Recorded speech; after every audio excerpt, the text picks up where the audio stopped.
Yo doy fe de que he conversado con el presidente en esa misma dirección. Claro, el proceso no ha terminado. Y sé que existen, confío en que existen esas aperturas, o sea que señor Prats, yo creo que existe la esperanza de que esa unidad de propósito se dé, y quiero dejar claro en beneficio de este Senado y en honor de este Senado, que el proyecto que estamos evaluando no es un proyecto del Senado, es un proyecto de la Cámara. Son mis palabras. Terminó la pregunta, señor presidente. Gracias. Señor presidente, Señor. en el récord, el compañero senador García Padilla y el ex senador Prats hablaron sobre el asunto de que pudiera la fórmula perdedora en la primera vuelta sacar mayor por ciento que la opción que más votos sacara en la segunda vuelta, y eso es posible que ocurriera. Pero creo que en vez de mirar el vaso como mitad vacío, podemos mirar el vaso como mitad lleno. Si la condición actual obtuviera más del 50% de los votos en la primera vuelta, se acabó el evento. Ganó el status quo y no hay que entonces explorar alternativas de cambio. Segundo, si la condición actual recibe menos del 50%, pues Puerto Rico le retiró su consentimiento a la relación actual ante Washington. Tercero, si en la segunda vuelta la opción que más votos obtiene, y no digo la opción ganadora, la opción que más votos obtiene, recibe menos del 50% y quizás menos de lo que obtuvo el status quo en la primera vuelta, Washington no tan solo analizaría esos resultados, sino que no le quepa la menor duda que se agarraría de eso como un clavo caliente para cuestionar la legitimidad del resultado. Por eso es que yo me uno a lo que dijo don Carlos Romero Barceló en esta misma vista en el día de hoy, que la meta tiene que ser ganar por más del 50 más 1 de los votos. Si eso ocurre en una segunda vuelta es porque en una primera vuelta la condición actual obtuvo menos del 50 e indudablemente si nuestra fórmula sacara más del 50% de los votos en la segunda, claramente obtuvo más votos que la opción actual en la primera. Y voy más lejos, deberíamos hacer el mayor esfuerzo para sacar el 52.5% de los votos. ¿Por qué? Porque el actual presidente de los Estados Unidos ganó con el 52.4%. Y si nosotros ganamos por más de eso, pues los que se han agarrado de unas expresiones extemporáneas que hizo el presidente, tendrán que, como el gobernador Peri, decir, ups, la fórmula ganadora sacó más votos que el presidente que ganó por amplio margen y es presidente de los Estados Unidos. Por tal razón no se puede cuestionar la legitimidad en forma alguna de los resultados de este proceso. Senadora Romero Doni. Muchas gracias, señor presidente.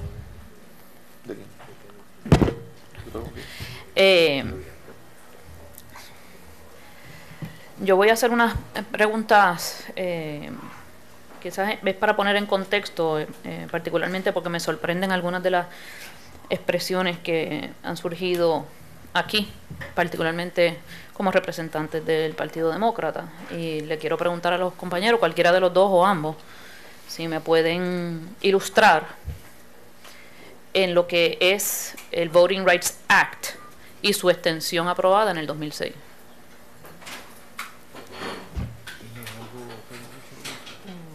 No, si nos pudiera ilustrar en torno a eso, pues se lo agradeceríamos. El Voting Rights Act, que fue primeramente aprobado para el año 1965. Esa parte sí la conocemos. Okay.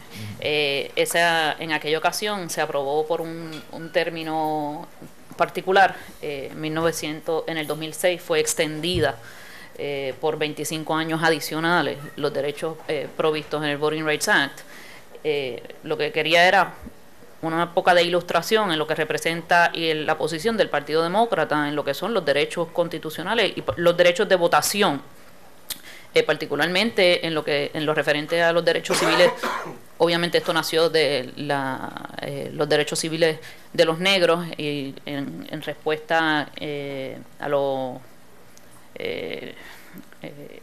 a las leyes, obviamente, en contra de los negros en los Estados Unidos, y si me pueden aportar la postura del Partido Demócrata en torno a lo que son las ampliaciones o las extensiones de los Voting Rights Act, y cuál es la posición del Partido Demócrata en eso. Bueno, obviamente vine para testificar sobre un tema de consulta plebiscitaria, y el tema del Voting Rights Act, en particular, como usted lo pregunta, no es algo que he estudiado para esta vista en particular, y con mucho gusto le puedo dar una mirada fresca a eso y darle una opinión más informada. Le diría, sin embargo, que mi posición personal en lo que respecta votaciones, las votaciones deben ser libres, debe estar, todo el que quiere votar debe encontrar un lugar en una papeleta en donde poder votar, y que los procesos de diseñar elecciones no deben estar sujetos a una guillotina legislativa donde uno pueda, mediante el diseño legislativo, poder quitarle derechos a personas que ven las cosas diferentes a como la ve la mayoría legislativa en el momento en que le toque gobernar por mayoría legislativa en un país. Eso en términos conceptuales es como yo veo el tema de los derechos de los ciudadanos, particularmente en una consulta como esta. Todo puertorriqueño que sienta que apoya al Estado Libre Asociado en su forma, que apoya la estadidad con sus ventajas y sus desventajas, igual la independencia, debe poder encontrar un lugar en esa papeleta donde expresar sus sentimientos democráticos.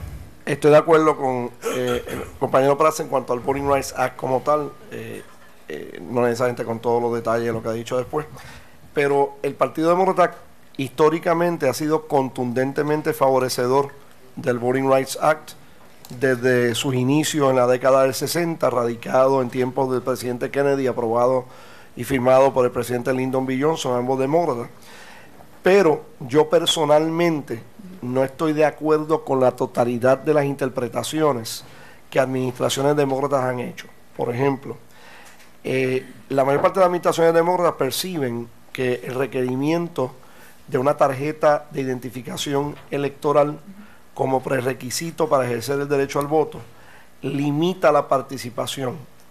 Yo, por el contrario, creo que la experiencia que hemos tenido en Puerto Rico, apoyada por PNP, populares, independentistas, demócratas, republicanos, de requerir una tarjeta de identificación electoral, no ha limitado la participación electoral en Puerto Rico, que por lo general es 1,5 veces mayor que la participación electoral en el continente, y que por el contrario ha ofrecido unas salvaguardas a la pureza del proceso electoral en Puerto Rico. Así que con uno que otro caveat como ese, yo personalmente apoyo el Voting Rights Act, y que se siga extendiendo mientras queden fuerzas en los Estados Unidos que les gustaría limitar o disuadir o engañar a electores para que no ejerzan su derecho al voto. Dicho eso, coincido con usted, y a modo de quizás ampliar un poquito más, pues también infiere en la discriminación que había en un momento dado en torno a las personas que podían votar discriminatoriamente por razones de color, etcétera, etcétera, pero también aquellas personas que podían votar se limitaban a aquellos que eran dueños de propiedad, y solamente aquellos que podían leer y escribir, tenían un cierto grado de escolaridad, etcétera. Y eso pues ha sido derrotado, o por lo menos extendida la prohibición a esas prohibiciones o a esas discriminaciones a través de los años. Mi pregunta la hago, ¿verdad?, como fundamento al próximo dato, y es que entonces lo que pasa es que me sorprende que como demócratas, y aquí pues me incluyo porque yo soy demócrata, yo veo, bueno, por una parte obviamente, que hacemos referencia a quien la única persona que tiene el absoluto conocimiento de la verdad en el proceso del HR 2499, y quien único defendió el derecho de votación de los puertorriqueños, particularmente una líder republicana, congresista republicana, que ha votado en contra de la extensión de los Voting Rights Act, Y entonces es la persona a quien nosotros le estamos, o por lo menos tanto en la ponencia que hizo el presidente del Partido Demócrata, como también la que presentó el presidente del Partido Popular Democrático en la Cámara de Representantes, las expresiones de ella como si fueran una representación de la inclusión de los electores, cuando el récord es claro y ha sido una persona que consistentemente ha discriminado no tan solo en esa área, sino ha discriminado, por ejemplo, en la aprobación de los fondos de Katrina para las víctimas de Katrina, que inclusive trajo a colación o interpretó cuando se consideraba el Matthew Shepard Act que no existía tal cosa como los crímenes de los hate crimes en los Estados Unidos y que eso había sido una parodia, un hoax, para citarla a ella. Y entonces yo quiero saber cómo es que nosotros como Partido Demócrata podemos cuantificar las posturas de una congresista republicana que consistentemente ha apoyado y abogado por lo contrario de lo que fue su enmienda al proyecto 2499, que habrán múltiples interpretaciones, pero la mía fue tratar de paralizar el proceso y que el proyecto no se aprobara. 4 palabras. Politics makes strange bedfellows. Senadora, usted hace referencia en específico a la congresista Virginia Foxx, que tengo que admitir, ella era una persona no muy identificada con los temas de Puerto Rico, pero me parece a mí que la injusticia que estaba dentro de ese proyecto la llevó a hacer una enmienda en el Rules Committee, que después la llegó a aprobar en el hemiciclo. Yo no lo veo tanto en el trasfondo de ella político, sino más lo veo el apoyo que tuvo la enmienda que hizo en el hemiciclo de la Cámara para que los que apoyan el Estado Libre Asociado, con sus virtudes y con sus defectos, tuvieran un espacio donde poder ventilar sus inquietudes democráticas en una papeleta. Así es que yo vi su intervención. Si estuvo correcto o no, pues eso lo determinaron los que decidieron darle el voto a su propuesta para que el proyecto mejorara. Y en efecto el proyecto lo mejoró sustantivamente desde la perspectiva de los que abogan por una alternativa diferente a la suya y a la que tienen derecho a abogar por ella. Y eso fue la enmienda de esta congresista. Y estoy seguro que si la enmienda la hubiese hecho algún otro congresista con la misma intención de mejorar un proyecto y hacerlo más apetecible al proceso democrático, hubiera recibido igual apoyo en ese día en el hemiciclo.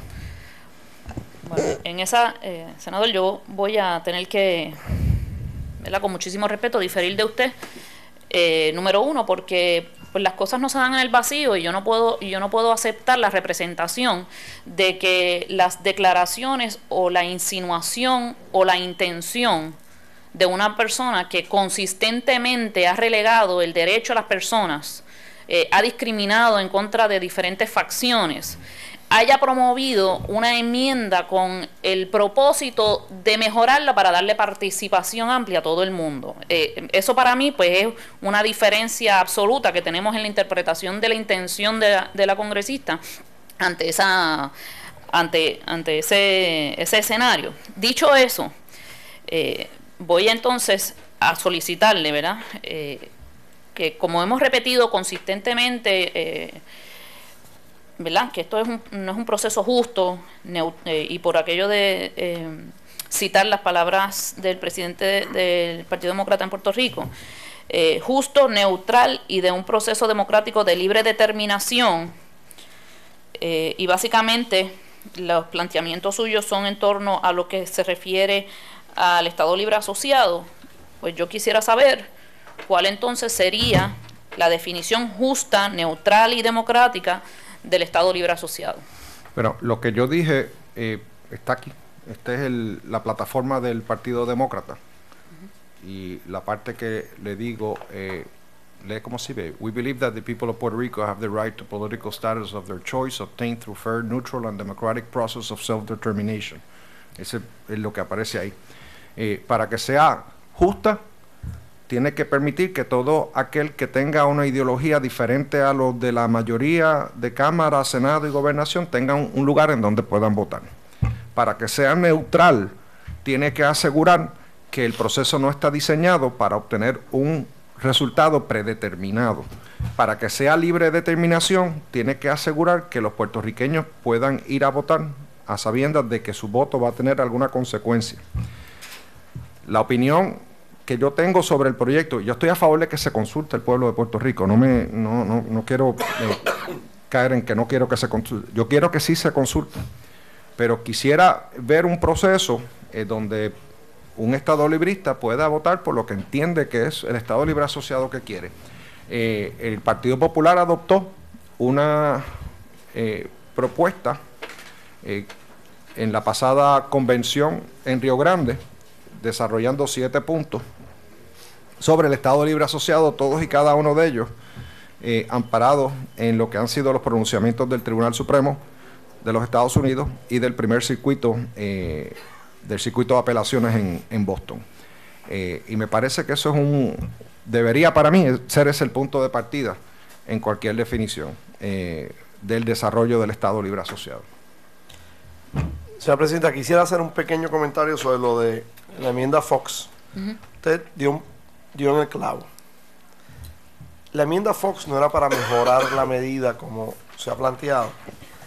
La enmienda Fox era una píldora venenosa, a tal grado que la inmensa mayoría de los congresistas que votaron a favor de la enmienda Fox y que ganaron en meter la enmienda Fox en el proyecto, pese a que habían, desde su punto de vista, entre comillas, mejorado el proyecto Pierluisi, cuando el proyecto entonces fue a votación final con la enmienda Fox, le votaron en contra al proyecto.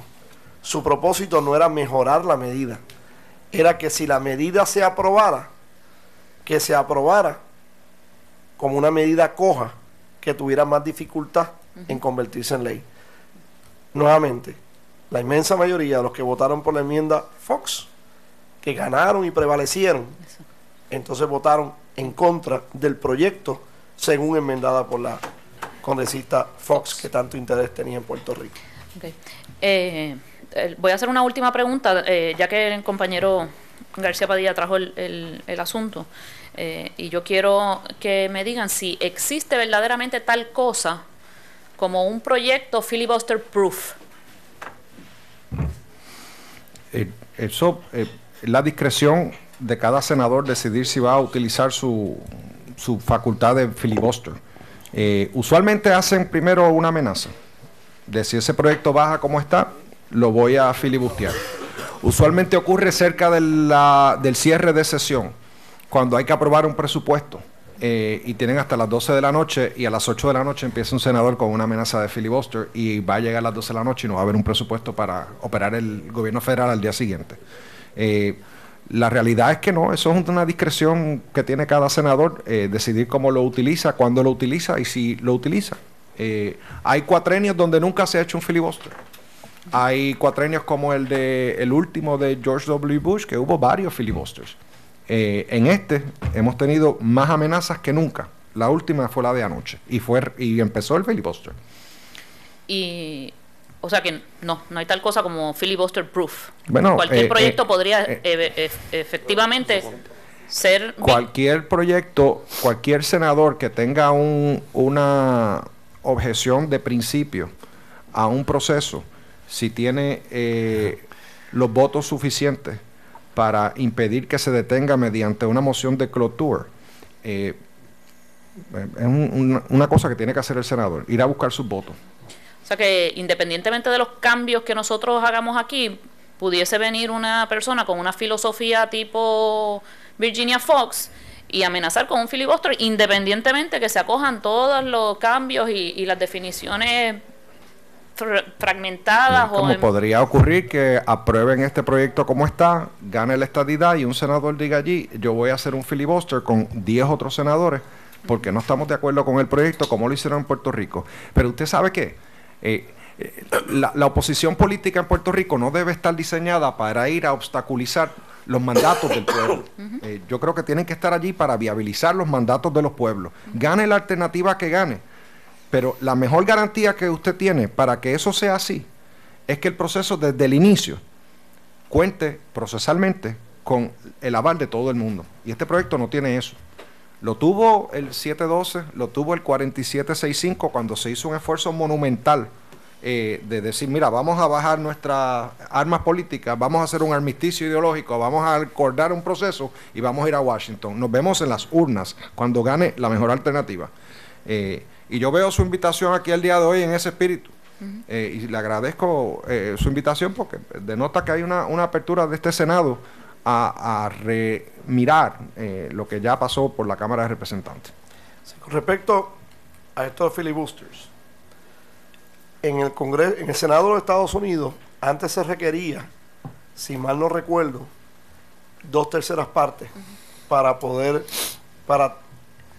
llevar un proyecto a votación, para que un cloture vote prevaleciera, o sea, que se cerrara el debate y se pudiera pasar a la votación.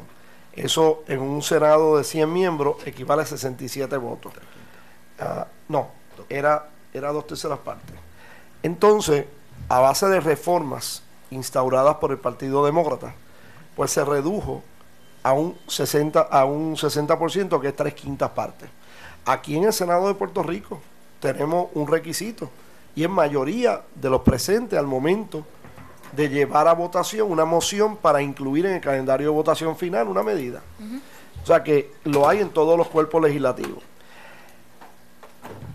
En el caso de algo altamente partidista, pues es muy fácil, si una minoría como ahora republicana, que tiene 46 miembros, poder conseguir que por lo menos 40 de esos 46 le nieguen el voto al cloture.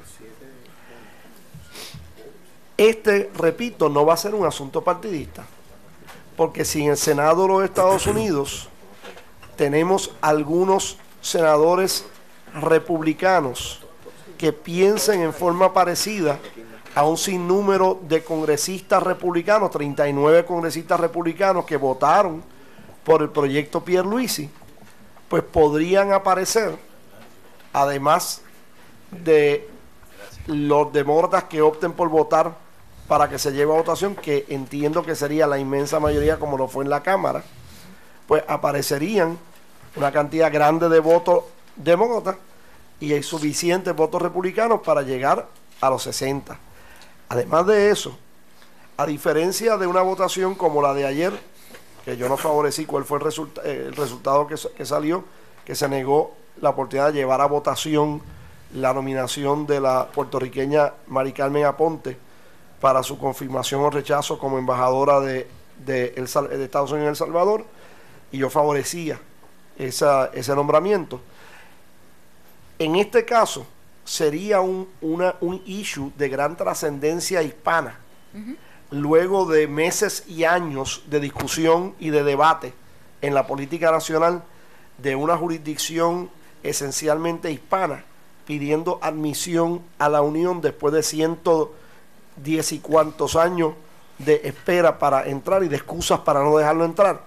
Se va a convertir en un issue hispano, y cada uno de esos senadores va a tener que mirar la composición demográfica de sus respectivos estados y decir, espérate, quizás a mí no me guste demasiado admitir a este territorio hispano o lo que sea, pero si yo le voto en contra a su admisión después que lo han solicitado, después que llevamos meses o años negociando una ley habilitadora y que se ha llegado a una fórmula y un texto de esa ley habilitadora que representa un balance de intereses entre los intereses del territorio y los intereses nacionales, si yo le voto en contra a esto, me voy a echar en contra a un montón de votantes hispanos en mi estado que yo no le voy a poder explicar por qué le estoy votando en contra.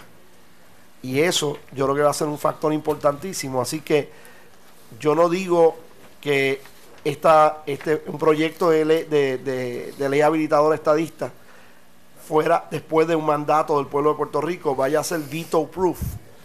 Es muy difícil uno garantizar eso, pero va a ser bien difícil para muchos senadores votarle en contra a la admisión del primer estado hispano que ha estado esperando ciento y tantos años para ser admitido en la Unión. Así que la mecánica que ha mencionado el compañero Prats es el correcto, pero creo que esa mecánica se reserva para issues altamente partidistas de blanco y negro, donde un partido está en un lado casi enteramente. Fíjense que en lo de Mari Carmen, el único demócrata que le vota en contra de ella es Ben Nelson de Nebraska, un demócrata conservador que si votara en forma liberal perdería toda posibilidad de reelección en noviembre del año que viene. Y todos los republicanos se mantuvieron firmes a favor de la postura de Jim DeMint, en contra de que se permitiera que se llevara a votación final el nombramiento de la licenciada Ponte. Muchas gracias. Y como dirían en mi barrio, ¿verdad? Aquellos que amenazan con las cosas, no es lo mismo llamar al diablo que verlo venir. Y yo creo que eso sería el resultado final de un mandato del pueblo de Puerto Rico en las urnas. Así que muchas gracias, señor presidente. No tengo más preguntas. Yo le agradezco a los dos deponentes. Una sola pregunta para el senador Prats, con mucho respeto. Estamos tratando de hacer un proyecto lo más inclusivo posible. Y yo escuché ahorita al secretario de Estado decir que en términos jurídicos hay un lenguaje y en términos políticos hay otro, específicamente en lo que es el concepto de la colonia. Y aunque todos estamos de acuerdo en que el nombre no hace la cosa, y creo que todos estamos de acuerdo en que queremos hacer algo lo más inclusivo posible, ¿cómo gobierno alguno puede lograr que un partido político como el Partido Popular Democrático, que es uno de los partidos políticos principales del país, pueda armonizar sus propias posturas? Porque esta mañana en Descolón tenía una, hoy usted ha dado otra distinta. El senador Ortiz Daliot vino el otro día en Alas, con el movimiento Alas, y dio una diferente. Y pues en la elección del año 2008 tenían una definición en el programa de gobierno, y ahora se nos dice que en Río Grande cambiaron para 7 puntos a tonos con la jurisprudencia. Porque, y le digo esto con mucho respeto, los estadistas sabemos lo que queremos y los independentistas saben lo que quieren. El problema es que dentro del Partido Popular da la impresión de que hay múltiples sectores con opiniones distintas de Lela y hacia dónde ir. Entonces, en términos de la mecánica de poder preparar algo que todo el mundo piense que yo puedo participar porque ahí está lo que yo aspiro o lo que yo quiero o lo que yo defiendo, ¿cuál sería la solución? Porque de lo contrario, de hecho, hay legisladores del Partido Popular que en el 2008 defendieron esa plataforma y ahora tienen otra postura, ¿verdad? ¿Cómo podemos instrumentar un proceso que arregle las cosas dentro del Partido Popular para empezar? Senador, agradezco la pregunta y le voy a dar una contestación bien personal. Yo me crié en Trujillo Alto, al igual que usted. Yo vengo de una familia donde yo era el único que pensaba diferente a los demás. Padres estadistas, familiares independentistas, y yo era el único popular. A mí siempre me enseñaron a tener libertad de pensamiento. Claro. Y que uno puede sentarse en una mesa con personas que piensan diferente a uno y poder llegar a unos entendimientos sobre cómo mejorar las cosas en Puerto Rico. Yo he vendido libros y he escrito libros con el señor que está a mi izquierda y hemos ido a debates y nos arrancamos la cara. Respetuosamente siempre, siempre, porque así me enseñaron a mí en mi casa. Y yo no puedo negarle a usted que dentro del Partido Popular hay gente que ve las cosas muy diferentes también. Y eso siempre ha sido así, porque dentro de todo este, yo diría, espectro de el desarrollo del Estado Libre Asociado, hay muchas alternativas que se pueden y se han considerado y se han puesto en la mesa y se han debatido y requete debatido. Y unos tienen una manera de verlo, otras tienen otro. El issue es el siguiente.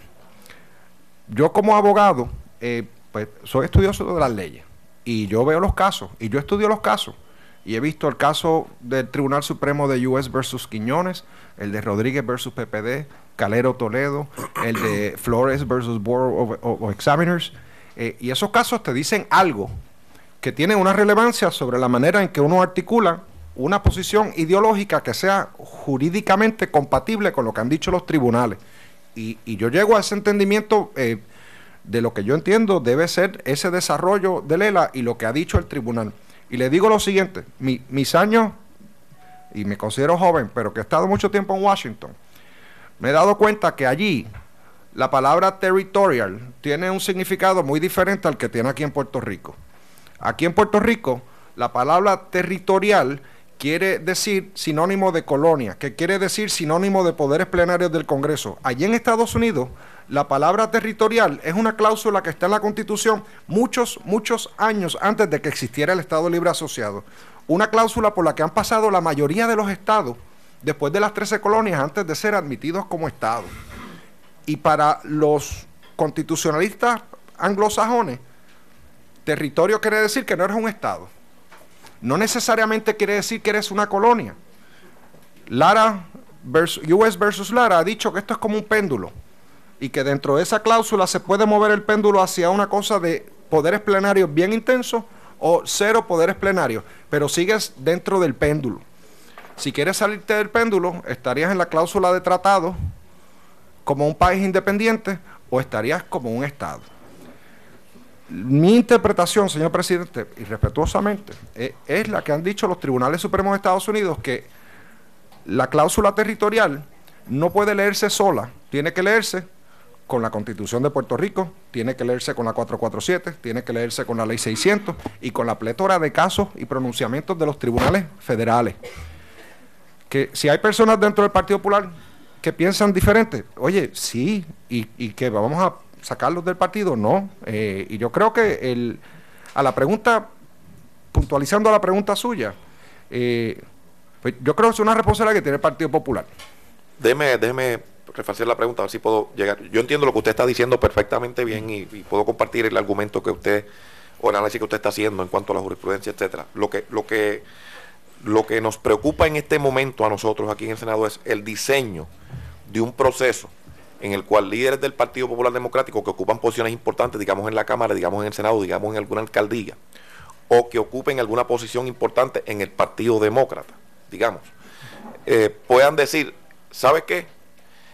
Después de todo esa gestión de consenso o de incluir, en el caso mío en particular, refiriéndome a esa persona, yo entiendo que en esa papeleta no está lo que yo creo que es el ELA o lo que yo creo que hacia donde debe moverse el ELA.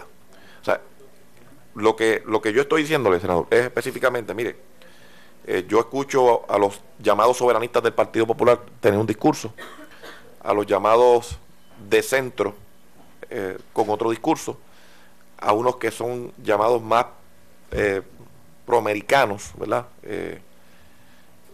Y a otros que no se sabe ni dónde están. Entonces, porque no se han expresado, ¿verdad?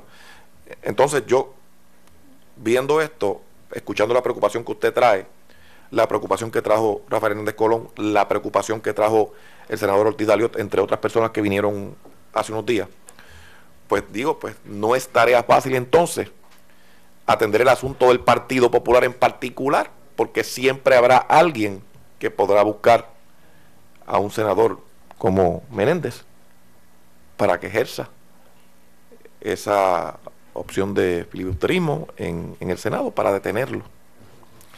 Y me preocupa eso, senador, y se lo digo con el mayor respeto y con mucha franqueza, porque cuando se incluyó el ELA por la señora esta Fox, la congresista, el liderato del Partido Popular celebró. Yo recuerdo a Héctor Ferrer celebrar y anunciar que eso era la justicia a la que aspiraban. Cuando le pedimos, pues vamos al Senado ahora a que aprueben el 2499 con esa enmienda que te encantó, dijeron que no. Entonces, la pregunta que tenemos que plantearnos es, ¿quiere el Partido Popular resolver esto? ¿Sí o no? ¿A quién dentro del Partido Popular vamos a escuchar? ¿A los soberanistas? ¿A los del centro? ¿A los proamericanos o los que no tienen una postura en particular? ¿Cómo podemos ser inclusivos cuando dentro de un partido hay todas esas posibilidades? ¿verdad? Porque siempre habrá, senador, la oportunidad de alguien decir, pues mira, yo como soberanista o yo como de centro no estoy de acuerdo. Siempre va a poder pasar y viendo que hay senadores, por ejemplo, el presidente del Partido Popular ha dicho que en Río Grande, y usted también lo dijo, aprobaron una resolución, ¿verdad? Que yo no conozco el contenido, pero presumo que varió lo que fue la posición que asumieron en el 2008. Que eso es otro problema, porque entonces los que son soberanistas en un momento dejan de serlo por otras razones, y entonces pues complica todavía más lo que es la gestión de un gobierno que quiere atender un problema de estatus o de situación política que tiene sobre 100 años ya. Entonces la solución siempre sería, perdón, y yo lo escuché a usted decir que en el informe de Casablanca está en blanco y negro. Sí, usted está correcto. Como estaba en blanco y negro la carta que envió Barack Obama al gobernador de Puerto Rico diciéndole que en este cuatrienio iban a trabajar con el asunto, y no lo hicieron. Y yo los he escuchado a ustedes en múltiples ocasiones aquí decir que yo soy el único republicano aquí, me parece. No me he sentido en minoría por eso. No hay en ese issue pues de republicanos y demócratas. Yo he dicho aquí que presidentes demócratas y presidentes republicanos han venido con el mismo sonsonete, desde discursos inaugurales haciendo planteamientos sobre el asunto de estatus, unos favoreciendo la estadidad, otros hablando de otras cosas del Estado Libre Asociado, ¿verdad? De hacia dónde pueden moverse o hacia dónde deben, o si debe incluirse o no en una consideración. Y entonces, en esta gestión, nosotros queremos ser los más inclusivos, pero tampoco podemos dejar esto al veto o al tranque de un sector reducido dentro de un partido político.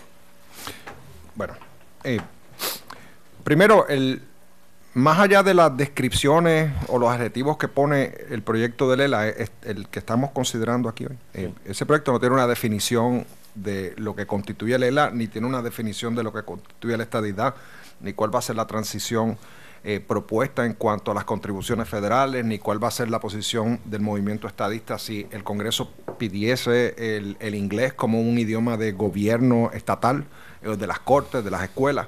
Eso no está ahí tampoco. Si es un issue de presentar alguna definición, pues yo sugeriría que el Senado le pida al Partido Popular qué definición ustedes quieren que se ponga en la papeleta, como hizo el doctor Pedro Rosselló en 1993, que en el proceso dice, partidos estadistas, denme una definición, populares, denme su definición, independencia, denme su definición, y que los votos decidan. Sí. En el 98, como no prevalecieron esa alternativa en el 93, pues usted sabe la historia del 98. Lo que no debería hacerse es que por no estar de acuerdo con el Estado Libre Asociado y por su desarrollo o las perspectivas, confusas o no, que puedan tener diferentes personas dentro del Partido Popular, que sea los que se oponen a Lela los que lo definan. Estamos de acuerdo en eso. Ahí es que el proyecto empieza a tener defectos. En eso yo estoy de acuerdo con usted, senador, que las opciones no las debe de definir ni el PNP, ni el Partido Popular, ni el Partido Independentista. Yo creo que ya están definidas de manera muy clara. Ese es el derecho internacional, que no se lo inventó ni el PNP, ni el PPD, ni el PIB. Lo que ocurre es que entonces algunos sectores dicen que eso no es el ELA que quieren. Y tiene razón, algunos sectores. Si algo bueno tiene este informe, es que por primera vez pudieron plasmar con mucha precisión que la libre asociación es una modalidad de independencia. Eso yo creo que aclara muchos asuntos, como aquellos que en una ocasión abogaban por un pacto como el de las Islas Micronesias. Esto dice, ese pacto y ese tipo de relaciones son relaciones de modalidad de independencia. Yo no lo llamaría modalidad. La libre asociación es independencia. Tienes la independencia clásica y tienes una independencia asociada. Y en ese sentido, pues yo creo que eso arroja luz a una controversia. Yo creo que mientras menos adjetivos uno le ponga al proceso, más legitimidad va a tener cuando acabe el proceso. Ella que ir a Washington a decir, el pueblo de Puerto Rico se ha expresado libre, democrática y justamente. Si los populares estuvieran en la mayoría y aprobarían un proyecto de ley diciendo, puedes votar entre la utópica independencia, la costosa estadidad o el ELA mejorado, yo estaría con esta misma posición que estoy aquí el día de hoy, diciendo, eso no es fair play. Y te puede ganar una elección aquí, pero la vas a perder allá. Porque allí no están pensando en Puerto Rico todos los días. Allí lo que pasa es que a veces yo voy a una reunión por la mañana, y me ha pasado, y me reúno con un congresista, y pienso que he hecho la gran cosa, y a las 2 horas me lo encuentro, y me dice, estuve con Kenneth McClintock ahorita, y me dijo otra cosa que tú me has dicho. De hecho, nos pasó en varias ocasiones. Nos pasó con, sí, y eso no está bien. Yo prefiero que podamos llegar allí y decir, mira, este proceso estamos de acuerdo, pero entonces, los puertorriqueños votaron, ejecuten, pero háganlo. Claro. Háganlo. Pero entonces lo que nos debe mover entonces a atender todo este asunto es que el pueblo puertorriqueño tenga la oportunidad de votar si quiere quedarse como está o moverse. Dicho de la manera más simple. El pueblo de Puerto Rico debe poder votar por el Estado Libre Asociado, que jurídicamente ha sido definido por el Tribunal Supremo de los Estados Unidos, definido por el Tribunal de Primer Circuito de los Estados Unidos, y el Estado Libre Asociado que cumpla con todos esos criterios.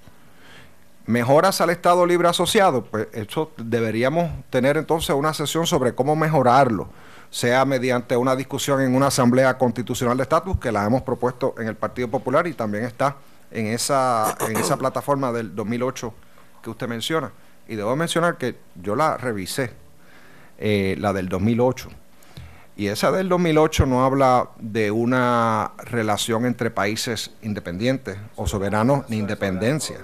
Ni dice que va a tener una transición como país soberano de ciudadanía americana. Yo creo que están utilizando el título que decía ELA soberano y infiriendo de ese título una serie de cosas que no tienen nada que ver con la postura del Partido Popular. Sí, de algunos sectores del partido, pero no del Partido Popular.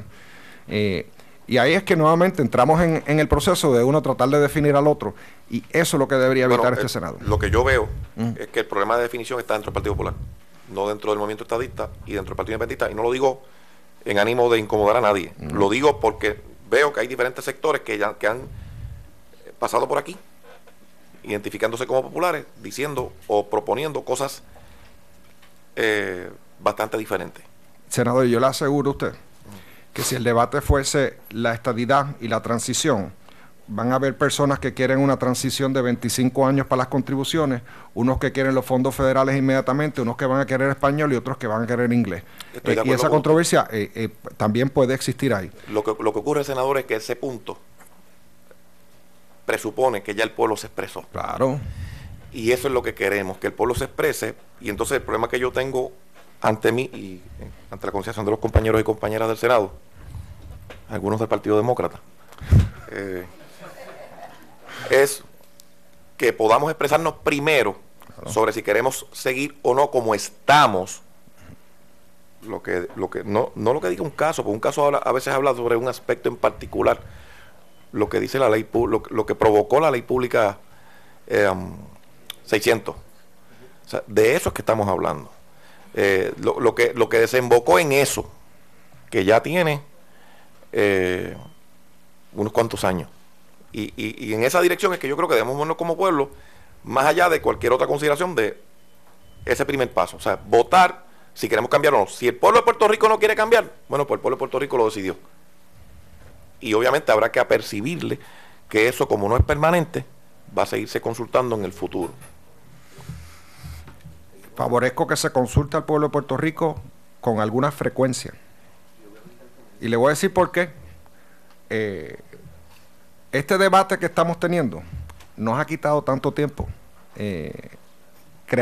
tiempo creativo. O sea, no el de hoy. Estoy hablando en el colectivo del tiempo que usted le dedica, que le dedica todo el mundo, el país, al tema del estatus político.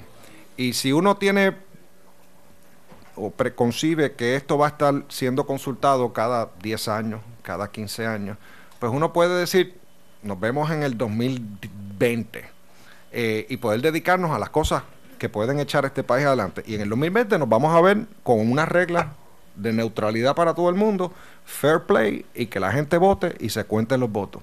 Y el que gane, pues así ganó. Porque así es que está diseñado el sistema para que funcione. Cuando empezamos a cambiar esas modalidades, pues entramos en problemas, nuevamente, de poder ganar aquí y perder allá. ¿Cómo no? Senador. Una sola pregunta. Gracias, presidente. Usted es miembro de la Junta de Gobierno del Partido Popular. Así es. ¿Y cuál es la opinión oficial del Partido Popular? ¿La establece la Asamblea del Partido Popular? Así es. Puede haber una opinión de un popular, cualquiera que sea, y no importa la posición que éste ocupe, sea presidente, sea legislador, sea alcalde, que vaya en contra de la Asamblea del Partido Popular. Es un partido donde no somos un monasterio, la gente debe tener ideas, para eso son los partidos, y sí, personas en el partido pueden tener opiniones diferentes, pero al final del día prevalece la que sea adoptada por la Asamblea General del Partido Popular. Independientemente de las cosas que digan cualquier miembro del Partido Popular, o que diga yo mismo, la posición del Partido Popular es una y es la que establezca la Asamblea. La institución se amarra a lo que diga la Asamblea, y la Asamblea amarra a la institución. ¿Y usted es miembro de la Junta de Gobierno y sabe, le consta eso? Soy miembro de la Junta de Gobierno del Partido Popular y del Partido Demócrata en Estados Unidos. Muchas gracias. Vengo a preguntar. Presidente, Sí. una aclaración para explicar la postura dentro del PNP también. O sea, en el PNP podemos tener nuestras diferencias. Usted y yo en el pasado hemos tenido unas diferencias serias sobre ciertos asuntos, pero nunca en el Partido Nuevo Progresista, 2 años después de las elecciones, se ha aprobado una resolución en la Asamblea General del PNP, que es la que toma decisiones en el PNP, renegando o revocando posturas importantes de la plataforma con el cual el partido compareció a las elecciones 2 años antes. Y eso es una diferencia entre nuestro partido y el Partido Popular. Esa es una de las muchas diferencias que existen en los partidos. Muchísimas gracias. Demos gracias a Dios. Gracias. Muchas gracias por la invitación. Gracias, senador, y gracias, Kenneth. Gracias, Roberto.